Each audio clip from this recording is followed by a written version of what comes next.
began to see a therapist, and she introduced me into the world of mindfulness and meditation, which completely changed my life. But I was 19 years old, and I still had not I was just barely tapping into how to positively shift, any negative behaviors or negative coping skills I may have picked up, right? And there was a lot up in my upbringing. So at 19, even though I was actively working on my mental health, it wasn't until I was 25 that I would receive the diagnosis that changed my life. And that was with my second therapist.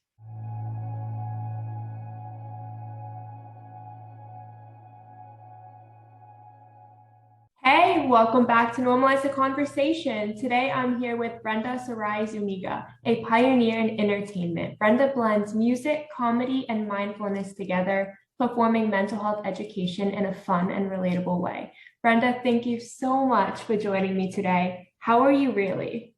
I'm so excited right now. I can't contain my energy. That's how I am. That's how I truly am. I'm like, okay, I'm sitting down, but I want to just pace around. I have so much energy, and I'm wicked excited to be here. So yeah. I'm super excited to have you. You are truly a mental health activist. The work you are doing is incredible. Your podcast, your one-woman comedy show. I mean, just everything you do is so entertaining, so exciting, and you can connect to it. You actually want to listen and be part of it. So can you tell everyone more about the different avenues you've taken to share various forms of mental health education? Yeah, absolutely. So as you mentioned, have my one-woman musical comedy show that I wrote, directed, and starred in last year. It was my debut comedy special. And so I blended music, comedy, and mental health coping skills and mindfulness all in this one show to make mental health education really fun and relatable. And as I share my story, of what I've been through, my mental health journey, because I used to battle with anxiety. I used to have anxiety. I used to live with that constant state of I'm questioning everything I'm saying, but on the outside, I was team leader. I was this go-getter, this ambitious, goal-driven, or goal-oriented driven woman. But on the inside, if we were to have a conversation and I noticed a bit of I don't know, a silence or something, I'd be like, did I say something dumb? Oh my God, it's something stupid. Oh my God, now she thinks I'm dumb. Oh my God. And then I'd call friends and be like, I'm going to recant the entire conversation right now. And you're going to tell me if I said something stupid. And they're like, what? So I talk about that. I talk about overcoming my anxiety. I talk about overcoming my depression, which I had for many years. And, again, I use the avenues of music, comedy, motivational speaking, mindfulness coaching, teaching them practical tools as I'm sharing stories, and I blend it all in. And I recently released a song on Spotify as well, and it's called Insomniac. It's my debut single, and it was, it talks about how I'm an insomniac, but I treat it now. And I treat it with all of the positive coping skills that I teach, so it's and yeah, that's what I do. I am your biggest fan. And just when I listen to you, I laugh and I feel, which I think is very rare in mental health. A lot of times when we talk about it, it is so heavy. It is so depressing. You leave conversations kind of feeling worse than when you walked in. So for you to bring so much light and so much energy and joy and laughter into a conversation, that is so important. You're really giving the opportunity for more people to get involved. So you mentioned overcoming anxiety and overcoming depression. Could you share more about your mental health journey and how it led you into the space? Yeah. So I began seeing a therapist when I was 19 years old because I was experiencing panic attacks. And I knew there's no way that I can continue living my life like this. I just felt so out of control. I didn't feel any sort of groundedness within me. I didn't know when they were going to come about. I'd be walking up the street, coming home from work or something, and just boom, all of a sudden I'm like, oh my God, I have to sit down. Oh my God, what the heck? What is going on? And then all of a sudden I felt like I was going to die. And I'm like on the street, and people were like, what the hell is wrong with her? And I'm like, oh my God, oh my God, oh my God, I'm going to die. And then it would last like 2 minutes. And afterwards I'm like, yo, I'm fine, but what the heck was that? And so it's funny now, but in the moment, it's the scariest feeling. And so I began to see a therapist, and she introduced me into the world of mindfulness and meditation, which completely changed my life.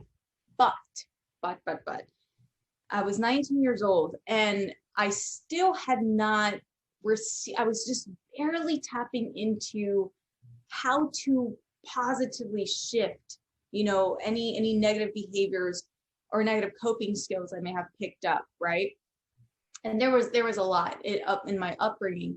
So at 19, even though I was actively working on my mental health, it wasn't until I was 25 that I would receive the diagnosis that changed my life. And that was with my second therapist. And she introduced me to, she asked me if I had ever been diagnosed with ADHD.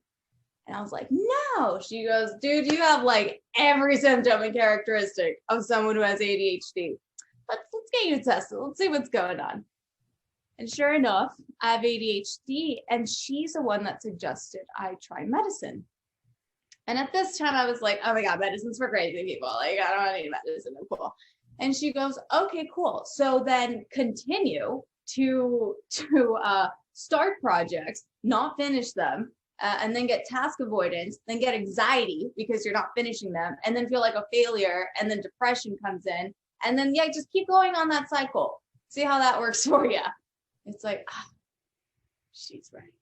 So she's like, look, she said it in like I'm like super like throwing comedy in it, but no, she was like, listen, let's just give medicine a chance and see, if this is a good avenue for you. And if it's not, then we can continue to amp up other positive coping skills, then we can double down on other things, but let's just give medicine a try. And next thing you know, I credit my ADHD medicine for me being the CEO that I am today. My medicine, it allowed me to not spend so much mental energy. I didn't realize how much mental energy it took to just put socks on and get out of the house, because all of a sudden I would be like, oh, the dishes, it'll take 2 seconds. I'd start doing the dishes and then remember the bathroom's dirty. Oh, wait, the bathroom, wait, I gotta clean the bathroom. Dishes are half undone, go to the bathroom. And then I'm like, oh, wait, my bed, I gotta do my bed. And then go to my bed. Nothing is done. Everything's taking forever. I needed to have left the house 30 minutes ago, but I had time blindness. And it's like, wait, what? Oh, it felt like 2 seconds to me, but it was really like 30 minutes. And so my medicine, along with the positive coping skills that I had developed for years, began to open me up to a whole new world of possibilities and make the things that I didn't know were so, how can I say it, that were hindering me from being more productive, to not have the hold on me that they were having, if that makes sense. First of all, I want to thank you so much for sharing your story. And secondly, the fact that you talk so openly about medication. Yeah. I remember when I first was presented with medication, with the idea of taking medication, I was like, no, it's for crazy people. Like, I was there too. Yeah. And I think that's something that's so common, and most people are afraid to take the medication or admit it. So by you talking about it and speaking about it so freely, I think that helps a lot of people who aren't sure. But wow, it took 6 years for you to get the right diagnosis and the support that you actually needed. How did that make you feel, finding out 6 years later that what you were diagnosed with originally wasn't right? It was more of a symptom of the actual diagnosis. Oh my God. I was so relieved that I could put a name to how I've been operating my entire life. Instead of feeling this shame or guilt or anything, I was like, oh, yes. And hilariously enough, as odd as this may sound, I was like, I'm not crazy. I was like, there's a name to this and I'm not alone. It's like, that's how I felt. And I realized that with my first therapist, I may not have exhibited all the ADHD qualities with her because we were working so much on my anxiety at that point and depression. And she was a psychoanalytical therapist. So psychoanalysis therapy, they do a lot of uncovering, a lot of like lifting the rocks with the memories deep within, and they lift them so that we can talk about this stuff. So I think that, my second therapist who diagnosed me with ADHD, she does CBT, cognitive behavioral therapy. So that's different. And I feel like with my CBT therapist, she was able to recognize it. And I think with my psychoanalytical, there was a different purpose with her. And so because I had done the work with my first therapist, I think my second therapist was now able to be like, oh, like I see these things. But that was because I had already been working on myself, so it was a process, and it was a bit of uncovering because I did a lot of great work with my first therapist. But again, that was more anxiety, eliminating anxiety, limiting depression, overcoming that, working with it, managing it. But hilariously enough, with my second therapist, when I was diagnosed with ADHD and I began to treat it with medicine and all these other coping skills, like my anxiety and depression just like vanished, And so what I was told is that oftentimes when people go and diagnosed with ADHD for long periods of time, it can manifest itself as anxiety and depression. But in reality, it's undiagnosed ADHD. That is such important information to share because I think a lot of people can relate to that and they don't get diagnosed. When it comes to ADHD, I think now they're so quick to diagnose ADHD in children, but before they weren't. And especially in females, it's definitely more of a young boy diagnosis. And to go that long without the diagnosis, it makes sense to start presenting itself in a different way. Yeah. So when you were working through your depression and your anxiety, you said you found a lot of coping mechanisms and tools that work for you. So is that really the inspiration behind your 4-week program? Yes, 1,000%. Because I did not grow up with any of these positive coping skills, not in my household. I grew up in a super Mexican household where, if I were to be like, I'm sad, they're like, you just got a toy. What are you complaining about? You have a roof over your head, you have food on the table, you have clothes on your back. We wish we had your life. And I have an interesting upbringing where I was smuggled into this country when I was 1 year old, and I was raised by teenage parents. I lived in 15 homes, attended 11 different schools. And so in my parents' eyes, because they didn't have mental health education, again, raised by teenagers, they were like, we just risked our entire lives for you to come to this country. What are you complaining about? So I didn't grow up with these positive coping skills. But growing up, I did realize that I needed to surround myself with people who were going to validate my experience and help me move forward. And so I had been actively working on my mental health by, again, seeking out mentors and trusted individuals when I was a teenager.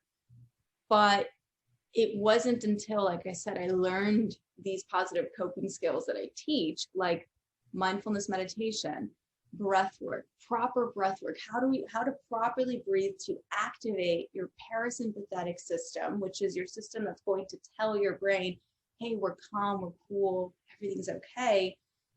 Learning about self-compassion, learning about gratitude. Oh my God, it saved my life. Learning how to practice gratitude on the daily, which I just created a gratitude journal as well because of it, because it's so huge in my life. And so all these positive coping skills, I was like, holy crap, I rewired myself. I rewired who I am, and I broke every statistic, and how can I say it? I broke every statistic of who I was supposed to become based on my upbringing, and I did it with these tools. So I need to teach people these tools. Because everyone is deserving of a good, happy life where they can feel, comfortable in their own skin. Because when we empower ourselves, we can empower others, and it's a ripple effect. And then when someone becomes empowered, they want to empower someone else. And it's a ripple effect. And that is how we're going to make positive change in this world. And that's what I'm here to do. I'm here to be of service and help heal the collective through the arts, through the limited amount of time that I have on this planet. I want to make it as fun as possible for not only myself, but everybody around me. So I absolutely admire that mission because, like you said, we're not taught mental health education in schools. Our parents weren't taught it. Our grandparents weren't taught it. So who is going to teach us? If we're not providing this information, these resources, the next generation is just going to grow up to continue to struggle. And this cycle is going to continue. And the suicide rates are going to continue to increase. Yep. We have to be providing these tools. So your 4-week program is called Get Clarity, Own Your Mastery. Can you tell us a little bit about who this program is for? Yeah. So it's absolutely for anyone who wants to improve themselves. Absolutely anyone. And I made sure when I was creating this program, which has taken me about 5 years to really, sculpt and really make sure that I have hit all the positive coping skills that not only do I use on the daily, but have worked and are neuroscientifically backed. They're all backed by neuroscience. So if you want to improve yourself, if you want to reduce anxiety, to reduce depression, if you want to become happier, if you want to tap into your potential, then this program is for you. And so, I wanted to make sure that I made something that everyone can truly benefit. And I was told, in the past when I would have consultations with other people who have created programs, they're like, you've got to know who your audience is. You've got to find a niche. You've got to find who your ideal client is, because if you make a program for everybody, then you make a program for no one. And so you got to be like super specific. And I'm like, okay, I understand that with, I guess some programs. But because all the tools that I offer are backed by neuroscience, and I've done my research on them, not only heavy research of reading about it and studying it, but actually applying it. And my clients have also loved them too. I'm like, all right, this is, and in my client range, it's all over the place. And I love it because this goes to show again that these tools, they're not just for, a specific type. They're for everybody. So I absolutely love that. And going back to people saying that you need to pick a niche, I feel like that's one of the biggest problems in mental health information and resources, is that everyone's trying to pick a niche and no one is creating these programs that fit for everyone. Mm-hmm. If we don't start targeting everyone, that's the problem. The problem is that mental health is targeted towards a specific population. Mm-hmm. And when the other populations are left out, nothing is going to change. Nothing is going to improve. So I, again, admire you for creating a program that is so universal, that it's meant to help everyone and not leave anyone out. So I really want to break it down week by week. So in week 1, what do we learn? Week 1, we learn about gratitude, and we learn the importance of gratitude. We learn about proper belly breathing. with gratitude. And we learn all about, again, the neuroscience. I break it down on how is it that we are wired to think negatively. It's called the negativity bias. And so I explain how back in the day, I mean, back to evolution, like caveman era, okay, we were wired to always see the negative everywhere, to be like, where are the tigers, where are the lions, all right, where are they, so we can, we're not going to fight them. I just did this, but I'm like, there's no way we're going to fight them like this. But we were programmed that way because that meant survival. That meant we were going to live if we remembered this information. But now, I mean, I don't know about you, but I definitely don't have a tiger walking around my backyard. Some people do, I guess, but most of us don't. And if they do, they're caged up, and I guess it's safe. But now I don't have to worry about going outside. There's a lion that's going to be waiting to eat me. But my brain doesn't know that. Hilariously enough, our brains do not understand that yet. So we are still wired to be in the negativity bias and to focus on the bad, which is why negative experiences last way longer and make a stronger impact than neutral and positive experiences. So I teach all about gratitude. We go through gratitude exercises. We start to dive into what are the amazing things that are going on in their life. And so I break all that stuff down. That is absolutely amazing. First of all, I just learned so much from you. Wow, I did not know that at all. Yeah. Mm-hmm. But going into gratitude, I think that it's such a simple yet complex process to learn. And a lot of people feel kind of like they're supposed to be grateful, but they don't know what to be grateful for. They don't know how to practice gratitude, how to live in the present and find one thing that makes them happy, that makes them feel safe, that makes them feel okay. So what advice do you have for someone who wants to start practicing gratitude, but genuinely just doesn't know how to find something to be grateful for? So check this out. There's no such thing as a dumb thing to be grateful for or a small thing to be grateful for. Anything. You can be absolutely grateful for everything. Like, for example, I'm looking at this lipstick right here.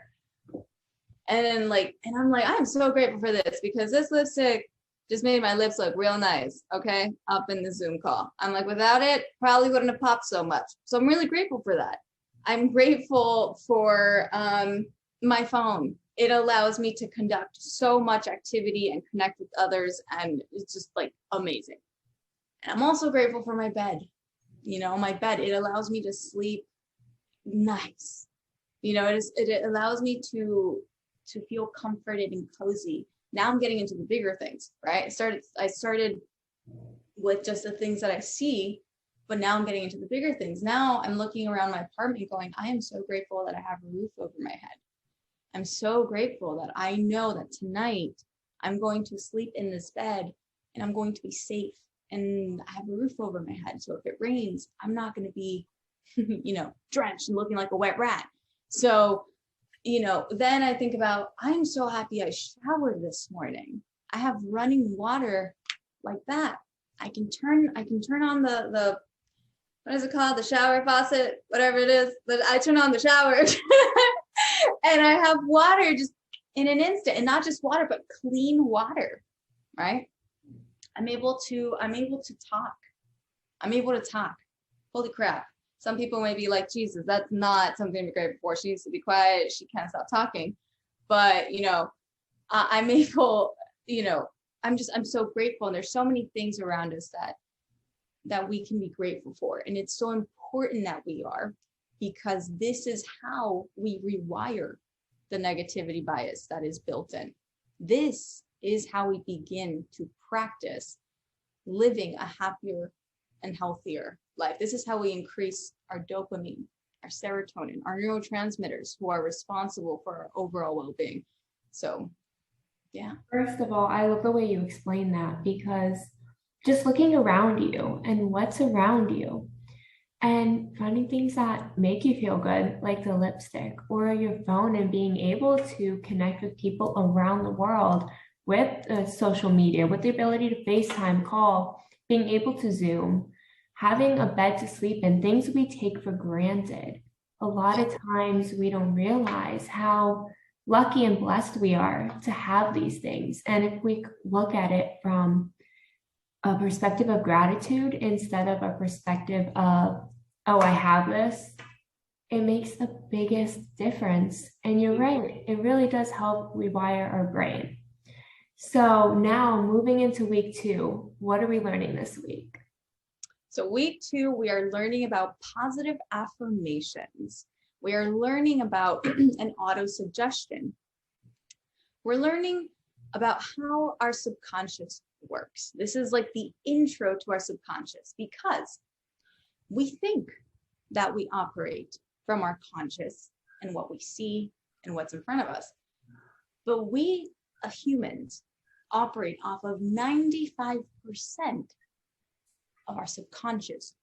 95% of the things that we do are because of how our subconscious mind is wired. So if you grew up with people constantly telling you that you are crap, that you're never going to amount to anything, that nobody likes you, and that's something that was instilled in you by others, and you heard that, keyword heard that over, and over again and over again. It was, now you could say, automatically suggested, auto-suggested to you. You picked that up, you ingrained that, and that's how you operate and see the world, and that's how you feel in the world. Unless you begin to rewire that and learn the tools to eliminate these self-limiting beliefs and begin creating new neural pathways that are going to create the new positive behaviors and the new positive thoughts and the new coping skills and coping mechanisms for you to become who you were destined to become, and not what you grew up thinking, based on what the people around you were saying or what you were shown around you. And so auto-suggestion, one of the best ways to rewire, let me rephrase that. You can begin to rewire your subconscious mind through positive affirmations. Why? Because of auto-suggestion. Again, how many times have you heard a song on the radio? When you first hear it, you're like, this song sucks. Oh my God. I don't know why people like this song. This song is so annoying. I hate that song, right? You're just driving in your car. It comes on again on the radio, coming down live. And you're like, oh my God, this is a song again, right? Jesus, you're just driving. Fast forward 2 weeks later, you're like, Despacito, and you're just like, I'm not saying that was a crappy song. I actually really like that song. Bad example. But, then you start singing this song, and all of a sudden, you know the lyrics to it. All of a sudden, you know exactly how it's going to go. And you're like, how did that happen? I never actively read the lyrics somewhere for me to know the lyrics. One of my favorite bands is Fall Out Boy, and one of the lyrics in one of their songs says, the songs you grow to like never stick at first, right? And so that is like, oh yeah, why is that? Well, now I'm going to jump back to science and neuroscience, and it's because of auto-suggestion, repeated affirmations, repeated things that we hear over and over again. Our subconscious mind picks that up, and then all of a sudden, that's how we're operating. So one of the best ways to rewire that and to begin operating from a much more positive place and begin shifting our subconscious mind is positive affirmations. Like, I am worthy. I am loved. I love myself. I am here to make a difference. I matter. Things like that. You know what? I never thought of it that way, but it is so true that when we hear in the back of our mind someone telling us how we're not good enough, or we're not smart enough, or we're not going to amount to anything, over and over again, it just sticks. Even if we think we're not paying attention to it, even if we think we're blocking it out, even if we think we're ignoring it and it's not affecting us, it is. And teaching our brain to think that way. And it's affecting our self-esteem. It's affecting the way we love ourselves, because a lot of times it makes us not feel worthy of love or worthy of kindness or support or help. So when it comes to positive affirmations, it really does help rewire, because you're telling yourself the opposite of what you're subconsciously telling yourself. So a lot of people, I think, when it comes to affirmations, kind of do the simple ones. I'm enough, I'm not alone, I matter. But outside of the kind of main ones that everyone talks about, how might someone go about tailoring a affirmation to actually work for them and what they're feeling inside? So that is a wonderful question. When I first started doing affirmations, I'm like, this is dumb. This is so silly. How the heck is this going to work? Okay. Tell myself in the mirror, I love myself. Okay. Like, that's not how I felt at the time. But because of the way our brain works, because of the science backing of autosuggestion and positive affirmations, the more you tell yourself something, the more you believe it. Let me rephrase that. The more you tell yourself something, the more your subconscious starts to pick it up. And therefore, then that's when the believing happens. It starts to believe it. And when you begin to believe it, that's when you begin to shift everything. And so when I first started, let me tell you, when I first moved into this apartment, I was going through a devastating breakup, and I did not feel like happy whatsoever.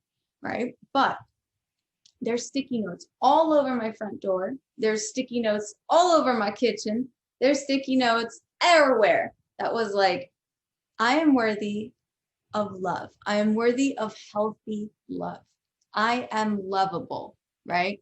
I am here to make a difference in this world, and I am capable of that. These were things that I didn't believe at the time. Even simple phrases like, I'm worthy.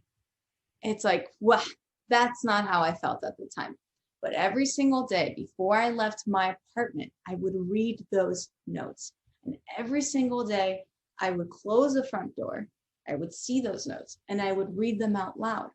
I would then go into stand in front of my mirror, and I would read these affirmations. And then I would memorize them and say them to myself in the mirror. And then slowly but surely, I began to feel differently. I began to be like, oh, maybe I am worthy. So it shifted from I'm not worthy to, maybe I am. And the more I practiced it, that maybe turned into I am. And the more I practiced that, I was like, oh, heck yeah, I am. And so that's how the brain works. That is 100% true. It's just like when you're in school and you're practicing math, and the first few times you just can't get the problem right. And then eventually start to get a little more confident as you're starting to get them right. And then you ace the test and you see it's working and you get really confident in that skill. And I think a lot of people don't realize that practice that you do in school really also relates to real life and coping tools and affirmations and self-love. So I know you talked about these affirmations that you used. What today is your current favorite affirmation to tell yourself? Woo! I love all your questions. You're great. You're so awesome. What's one of my favorite affirmations to tell myself? I am here to leave a legacy. I love that so much. I'm here to leave a legacy. That is a really good one. So now jumping into week 3, what skills are we learning now? Week 3 is party time. No, week 3, it's learning how to meditate, because how often do people go, I can't meditate, that ain't for me, I tried, and like, nope, X everywhere. So I teach them how to meditate using Solfeggio Frequencies. Have you heard of Solfeggio Frequencies? I have not.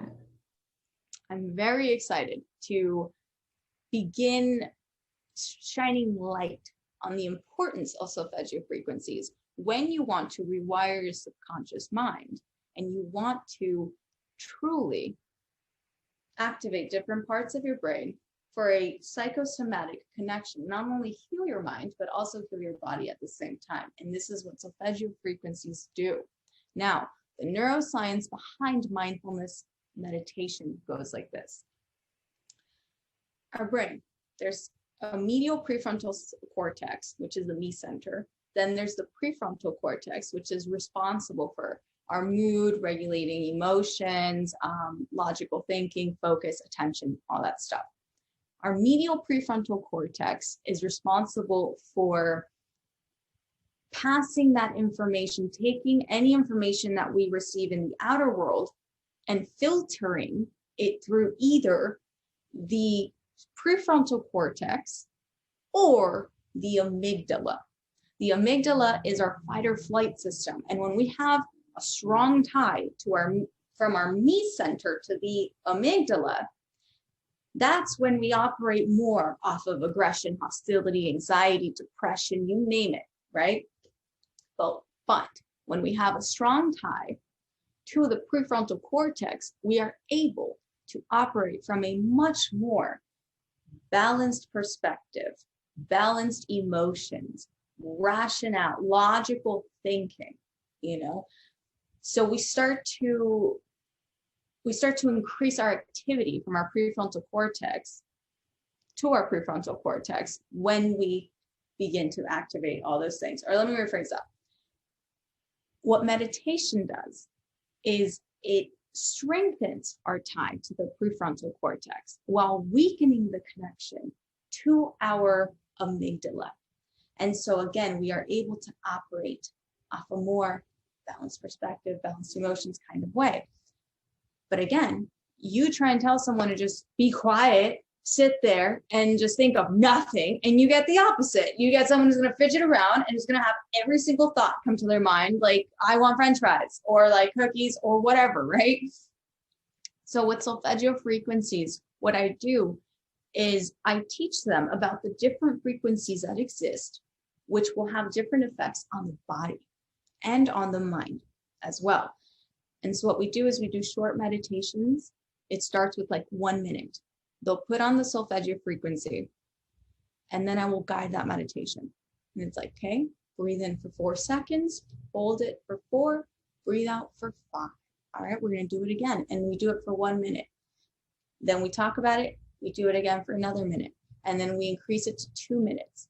We increase it to 3 minutes. But it's music. I'm putting in music, and they get a reward out of it because I'm using music mood, okay? The benefits of music mood with a mindfulness practice.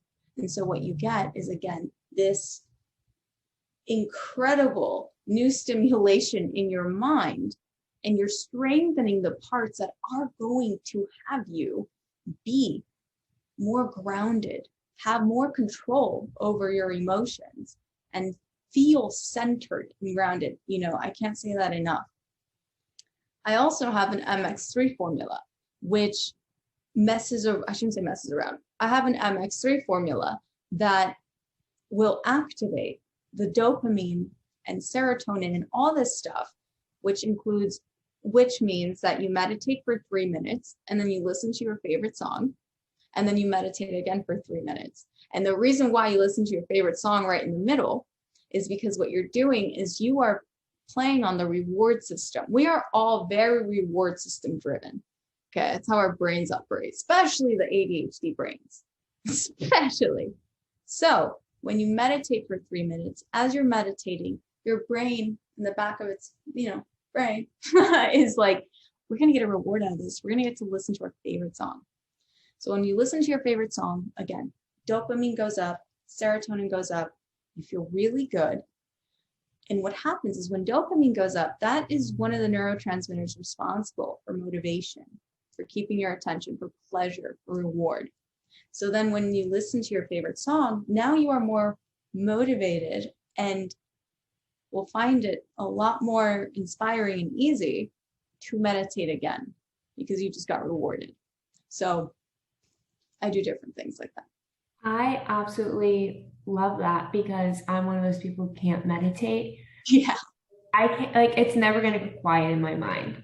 And when I try to meditate, I do that. I'm going to meditate for 5 minutes today. If I can't make it 30 seconds quiet in my mind, I'm not making it 5 minutes. But we tend to think that meditation should be a certain period of time. It should be longer. And we don't realize the value of even just a 1 minute meditation, a 1 minute of just calming your mind, even if your mind just stops for a split second. That's more than it did before. So I absolutely love how you break it down, how you take it baby steps. I've never thought about using meditation that way. And I think people struggle with that. I had a teacher in class the other night make us meditate. And I was fidgeting the whole time. She was like, if you be quiet with yourself, you're not going to be able to do therapy because you have to be quiet. And I was like, that's true. I have to learn how to be quiet and quiet my thoughts at the same time, not just sit in silence, but relax in that silence. So I absolutely admire the way that you are teaching meditation because you're actually giving people the skills and the ability to grow into it. Yeah, it's baby steps. And I want to just add to that. As you're taking these baby steps, what you're doing is you're activating your parasympathetic system, which again is the system responsible for you feeling calm, for you feeling grounded, for you feeling centered. And the messages that get relayed to your mind is, hey, we're okay. There's nothing to worry about. So as you begin to activate that system with meditation, with gratitude, through positive affirmations, you are going to naturally be able to increase those meditations where now you can meditate for 30 minutes and you're going to be able to not only love what is going on in your mind as you're meditating, but you're going to be able to be still. The other day I meditated for 55 minutes and I had no idea it was 55. I thought it was like, I don't know, 10. I was like, what's going on? Oh my God, this is amazing. That talk about an activated parasympathetic system. I went into a complete dream state. I was like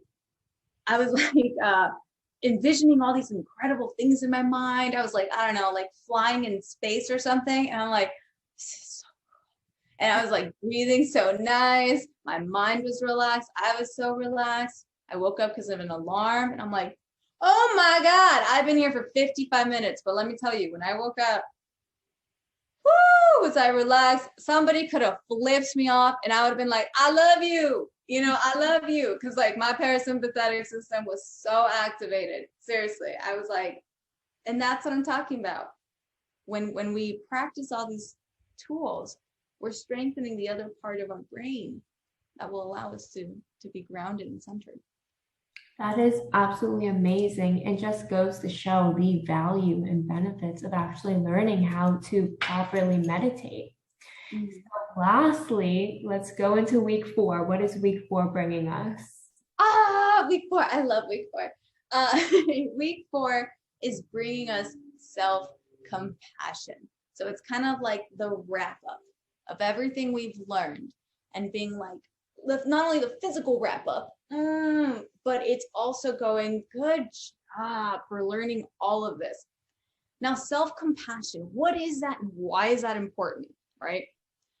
Because when we learn how to truly be compassionate with ourselves and learn how to develop that self-love, right, that is needed for us to feel whole and to feel happy. When we learn to develop all that, we are truly unstoppable. We are truly and absolutely unstoppable. And one of the techniques that I love to do and teach is the self-compassion hug. Now, do it with me. Just give yourself a nice big hug like this. Oh my God, it feels so good. Oh my God, I could hug myself forever. Yes. And I always rock back and forth, always. And it's not conscious whatsoever. I don't mean to, but I'll tell you why this happens. Our brain, let's say this. When we were born, what's the first thing that happened? We were held, right? By a nurse, doctor, whoever, whoever was in the room and was like, all right, I'm gonna hold Fran, I'm gonna hold Brenda, right? So that's the first memory that our brain registered as far as touch.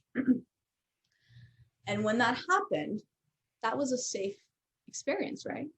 Our brain registered that as a safe and nurturing experience. Like, we're gonna be okay, everything's cool, unless you were dropped as a baby, and that's a completely different story. But like, as they were delivering you, you were held.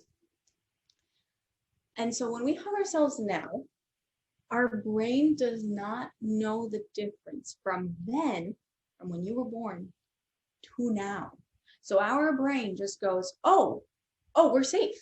We're okay. Everything's fine. We're nurtured. And so then what happens is that your parasympathetic system is activated again. And that further tells your brain, hey, no need to worry, bud. We cool. We got this. Everything's okay. We're safe. We're nurtured. So this helps calm your overactive central nervous system. This is a wonderful way to bond with yourself. This is a wonderful way. And what happens is that the mammalian care system is activated. So again, whoever held us, there was a bond with them. And so when we hold ourselves, there's a bond with ourselves that we are creating. Also, we have a sphere of personal space, who we deem safe, who we do not deem safe, right? So when we hug ourselves, we are telling ourselves, oh, we're a safe person because we can touch us. We're allowing them to touch us. So we are a safe person. And so the more we do this, the more we develop that bond. In that last week, I also go into inner child healing. Have you heard of inner child healing? I have. It is so amazing and so important. So important, and they don't teach us this, but this was one of the hallmarks of how is it that I am who I am, and that I'm able to truly love myself and calm myself in situations that former Brenda would have freaked out or have criticized myself or would have put myself down, I talk about our inner children. I begin to ask, I begin the process of discovering who your inner children are, who little Fran is, who is the inner child Fran, who's the outer child Fran, who's the masculine energy Fran, who's your feminine energy Fran. All right. So I have little Brenda. She's my little inner child. She's 4 years old. And I give them, I ask, how old is little Fran? My little Brenda, she's 4 years old and her name is little Brenda. You can name your inner child however you want, whatever name you want to give her. My inner child again is little Brenda. She's 4 years old.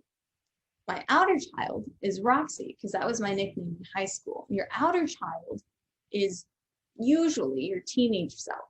That's definitely who my outer child is. She's my teenage self. She's between 14 and 15 years old. Then I have my masculine energy, and my masculine energy's name is Brandon, and he likes to do things. He likes to go. He does not like to be told no. He is stubborn, and he likes to just do, and doesn't understand the importance of rest, right? Then there's my female energy, Brenda, and she is like the mom of all of them. She's the adult. She's the calm, cool, collected, composed. All right, everybody settle down, please, right? She's the one that holds it all together, my feminine energy. And so when we learn to tap into our different children within us, that's when we truly discover how to love ourselves, because we are no longer looking at ourselves in we start to diminish the judgment that we hold over ourselves for some of the things that we do, and we begin to approach everything we do from a place of compassion and understanding, and go, oh, now I understand why former Brenda, right, like years ago, why little Brenda would be so, let me phrase that. Now I understand why years ago I would freak out if, let's say, I didn't get a text right away from someone, right, that I was like getting close to, or a friend, let's say that. I didn't understand why I would freak out, but now I understand, because little Brenda had abandonment issues. And so little Brenda would be like, does this person like me, or are they gonna leave me? You know, and I give little Brenda a voice, and I allow my inner child who was repressed to finally express her needs, express her concerns, express anything that she wants to express. And then I come in as adult Brenda and I soothe her, and I go, hey, don't worry, everything's going to be okay. I'm right here. What's going on? What are you scared about? You know, and then I tap into little Brenda, and she's like, I'm just scared it's not going to work out. And then adult Brenda's like, talk to me. How come? Well, because it didn't work out in the past. And remember in the past, like, people laughed, and oh my God. And adult Brenda's like, yeah, I do remember that.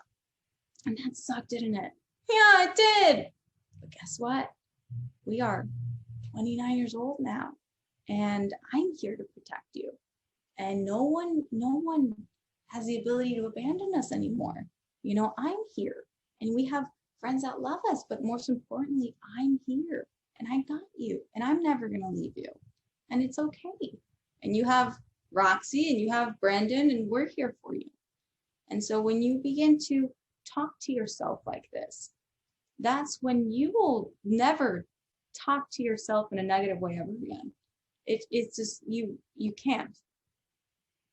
Exactly. And your inner child, when you go back to that root cause of trauma, that root cause of pain, that fear, and you just hold that child, you give that child space, them feel heard and seen and understood, and just love them for who they are. It really does help you to love yourself and everything you've gone through, and understand yourself and forgive yourself. Forgiving ourselves is so important. Brenda, you've been absolutely incredible. Before we wrap up, can you tell our listeners where they can connect with you? Absolutely. Let me just plug in my computer. There we go. Hi, Bishop. So everybody can find me on my website, BrendaSaraiZuniga.com. You guys can also find me on Instagram at officialBrendaZ. You guys can email me at Brenda. Sorry, let me rephrase that. Y'all could email me, Brenda at BrendaSaraiZuniga.com.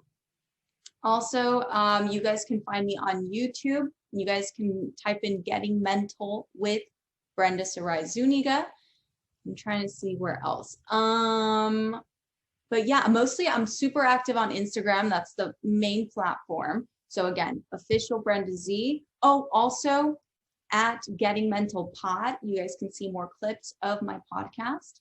You guys can find all that information everywhere. And if you guys want to order a copy of my gratitude journal so that you guys can begin your journey into gratitude and bettering yourself, you guys can DM me for a signed copy, or you can go on Amazon and type in Getting Mental Gratitude Journal. I have one right here to show you guys what it looks like.